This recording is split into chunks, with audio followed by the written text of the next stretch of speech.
Paano ba mag-start sa network marketing? Hi guys! Welcome back to my channel. Kung bago ka dito, I share tips about business, mindset, and network marketing. Ngayon, pag-uusapan natin kung paano nga ba magsimula sa network marketing. Madalas tinatanong sa akin yan. And I know, marami rin sa inyo curious. So stay tuned kasi I'll break it down step by step. Simple, practical, at pang long-term success talaga. Ano ba ang network marketing? First of all, let's clear things up. Ano ba ang network marketing? Ito yung business model kung saan kumikita ka hindi lang sa benta mo, kundi pati sa team or network na nabubuo mo. May products or services kang mabebenta. Tapos, may commission ka rin. Kapag nakapag-invite ka ng iba, nagagamit at magbebenta rin ng products.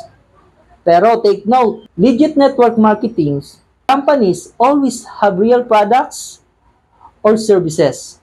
Kung wala at puro recruitment lang, scam na yan. Kaya dapat careful tayo. Step 1, piliin ang tamang company. Kapag magsisimula ka, huwag basta sumali lang kasi na-invite ka ng kaibigan mo. Do your research and check kung registered sa DTI, SEC, or international regulators. And tingnan kung may physical product or digital service na may value. Suriin ang track record ng company at leadership.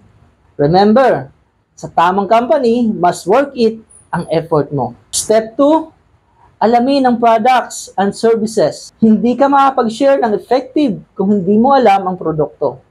Kaya unang gawin mo, maging produkto ka muna ng produkto.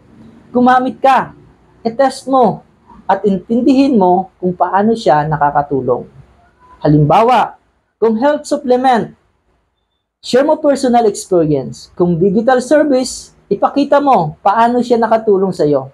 Mas relatable yan kaysa puro theory lang. Step 3, invest in learning. Ang network marketing, hindi lang basta bentahan. It's a people business. Kaya, invest in your learning. Attend trainings ng company mo.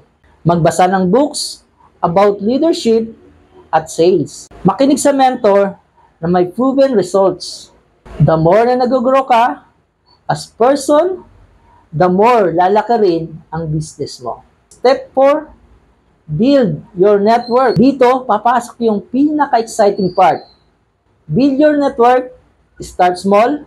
Pwede mong simulan sa family, sa friends, or kakilala. Pero tandaan, huwag pilitin. Hindi lahat interesado, and that's okay. Use social media wisely. Instead na puro, join my team, mag-share ka ng content na valuable, like tips, lifestyle, or testimonies. Makaka-attract ka ng tamang tao kapag consistent ka. And remember, hindi lahat agad-agad mag-join. Yung iba, manunood muna, mag-o-observe muna. Kaya patience is the key. And step 5, consistency and mindset. Sa totoo lang, maraming nag-fail sa network marketing. Hindi dahil sa system, kundi dahil mabilis sila sumuko. Kailangan consistent ka kahit walang resulta sa umpisa. Mindset is everything. Think long term, not quick money. Kasi network marketing is like planting a tree. Una, magtatanim ka ng binhi. Aalagaan mo. Tapos, after months or years, doon mo makikita yung bunga. Kung hindi ka consistent, wala kang aanihin. So, ayun guys. Quick recap muna tayo. Number 1, piliin ang tamang company. Number 2, alamin ang produkto. Number 3, mag-invest sa learning. Number 4, build your network. And number 5, stay consistent at ayusin ang mindset. Kung gagawin mo ito, mas lalaki ang chance mo to succeed in network marketing.